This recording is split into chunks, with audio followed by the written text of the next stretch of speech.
Alright guys, welcome back to Anime Cube, coming at you with another case study. Today, what are we doing, Eric? Oh, we're doing motivations. What is it? We're kicking it off with our favorite of bad guys, Justin Bieber. So it's an anime cliche. You have a villain, a very complicated villain. He gives some grandiose speech about his ideals and stuff, and then you're asking, wait, what's he about?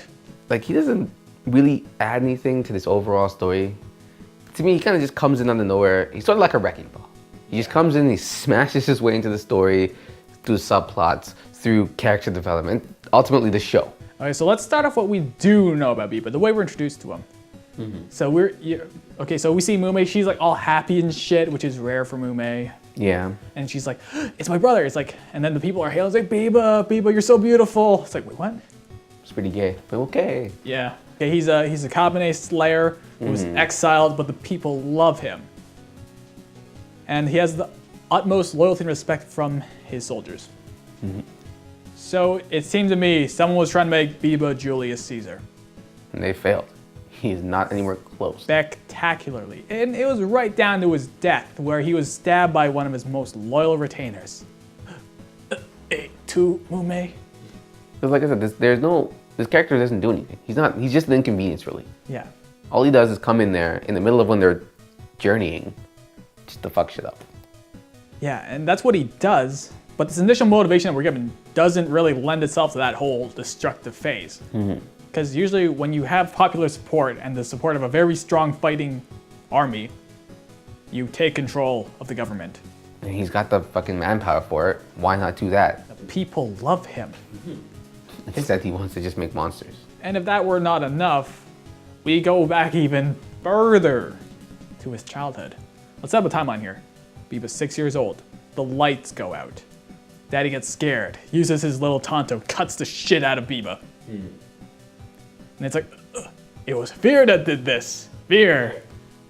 Get that fear. And because the Shogun was so awkward about apologizing, he kept pushing his son away further and further by the year. We're like, really? And then fast forward to 12 years old. He heads a 400,000 strong army to Kyushu. First, that's a fucking huge army. So then he sees everyone die because supplies didn't come in time, because turns out you're trying to supply 400,000 dudes fighting. Yeah, that takes time. Yeah. So then he gets PTSD. Then he gets exiled for reasons. We don't know. From all this, usually the response to PTSD this jarring, like the child abuse, seeing 400,000 men die, he should be like a spluttering mess. Yeah, he should be in the corner crying about his daddy issues. Yeah, he should be like racked so deep with anxiety that he can't even get up. Except no, somehow he's a cold, calculating beast who wanted to go in and stab the Shogun. Yeah, he basically became a psychopath, I guess. We have two conflicting sets of motivations here. One, he's the man of the people, who's a great liberator. And then two, he's a fucking sociopath who wants to blow shit up. Which would work nicely together if it was done properly. Yeah, it's like a little Machiavellianism in there. Like, okay, I had to blow everyone up in my way because, I had to get to... Yeah. But no, he's just fucking around for the sake of it, and we'll never know why he does what he does. Like, they really just needed a reason. They wanted a bad guy. They had no idea what to do with him. So like, here, Justin Bieber, just go around and kill people. And really, that was the biggest slap in the face about this series. Yeah, like your villain basically contradicts your main character, and they should work together, feed off of each other, to actually make the plot make sense. Yeah, no, like we get this weird eugenics angle in there at some point, and social Darwinism. It's like, yeah, the strong will rise and conquer all. And it's like, so not only is he trying to be Julius Caesar, he's trying to be Hitler, Napoleon, Mussolini, and Tojo all wrapped into one. Yeah, doesn't work. Your message is getting all mixed up. Pick a villain and stick to them. Ah, Blue Exorcist. Why do we keep coming back to you? It's just so bad. I mean, it's really fucking terrible. Okay, if you've seen our weekly reviews of the second season, you'll know we have one glaring problem throughout the 12 weeks. Who the fuck is Todo and what the fuck does he want? And the show seems to be aware of this at some time. Yeah, they willfully go out of their way not to tell us, even when characters in the show ask them. It's like, goddamn, just answer Reen's question, guys. Reen is asking. Like, I'd be okay, I wouldn't be okay with this, but I'd be more inclined to be on board if nobody asked the question. You know what I mean? It's like, oh, everybody kind of knows, whatever. It's just the audience doesn't know. But no, characters ask and you don't tell. Why did you have them ask? And when they do these grandiose reveals of stuff that Toto does or is going to do, well, we don't really feel like it's a shock to the system the first time around, but then it just kind of wears off because we have no anticipation for it. And it just feels like a random set of actions that this guy's just doing arbitrarily. Yeah, there's not even really that much development for him. Like, I don't know what he is about. All right, it's like, here's the two things that I know about Toto. Is that he's a pedophile, maybe, and he likes chicken. That's it. Kentucky Fried Phoenix. Like, I dare anybody to tell me more about him based on the information in the show. No matter when you reveal it now, it's not gonna matter when now because the reveal is not gonna match the anticipation. Okay, you know what? Anticipation is not the right word for that. It's impatience that you've built up in us for that.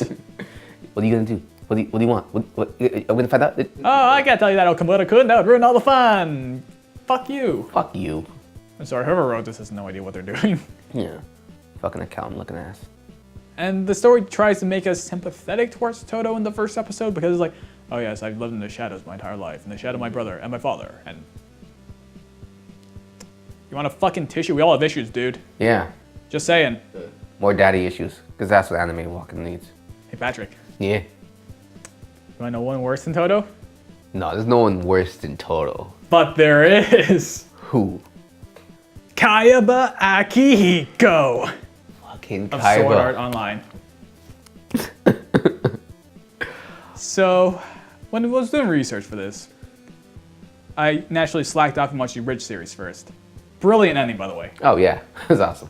And I laughed so hard at why Kayaba trapped people in there. Then I started to wonder, you know, why did Kayaba actually trap people in there? I don't remember for the life of me. So, Kayaba Akihiko, you stand accused of 3,853 accounts of murder and creating a shitty video game. That's worse. So why did you do it, Kayaba? Why? Why? Oh. I forgot. Like, What? what? You forgot why you trapped 10,000 people in your fucking video game? What the fuck is wrong with you? Yeah, you know, there's this cloud and there was a castle up there. I saw it when I was a kid in a dream and I wanted to make that and where it could transcend the rules of the world. But you did that. You made the VR MMORPGs. Yeah, you just didn't have to kill everybody in it. Why did you kill them? You had your castle, you had your kingdom. Yeah, you were the god of that world. If that's what you wanted, you got it. You were the admin of the you're the game design. But why? It's like, I forgot. Sorry, it slipped my mind. No. Yeah, I just cannot believe we were dragged about for 14 episodes, not knowing why. Because we're so preoccupied with this marvelous world, only to figure out, I don't know. Hey, don't worry about it. I forgot. We barely even get to find out anything about this world. For how expansive it's supposed to be, it's fucking small. This show is impossibly popular for how poorly written it is. Yeah. And it just boggles the mind. Your characters have no substance, your villains are nothing. Because they literally forgot. I'm just wondering how this went past millions of people who read the exact same message that he was saying. And thought it was great. Yes, sir. They thought like, oh wow, man, that's so deep. That hits me right here in the heart. Oh wow, Kaiba, you're so complicated as a person. Other writers, producers, director. Kaiba, for your crimes of forgetting why you're a villain, we sentence you with the Anime Cubed Award for worst villain ever of all time. Oh, yeah, you suck. Good job, Kaiba. You really do. You deserve it, man. Oh my god. Dude's dead too. There's not even really a villain in the show. He's fucking dead. Yeah, so if we ever want to find out why, like we did with, nope, he's dead. He's dead. His consciousness is, I guess, uploaded, but even that. Yeah, this is the crux of the problem. Like in anime, when you're trying to have a character with super complicated motivations, think them through first. Don't just like give us this like convoluted speech to hide that you don't know how to write this. Ugh. Eric. Ugh. I know. That's all I can say about these people. All right, guys. You know what to do. If that like button, if you liked us, show us the love, man. And if you agree with what we have to say, let us know in the comments down below. Sorry, I'm a little stuffy right now, so I sound a little bit off. And if you don't agree with what we said, and you love these bad guys, and you think they're the best thing that ever happened in each one of these animes, let us know, because we're interested. All right, guys. Thanks for watching. Subscribe if you haven't.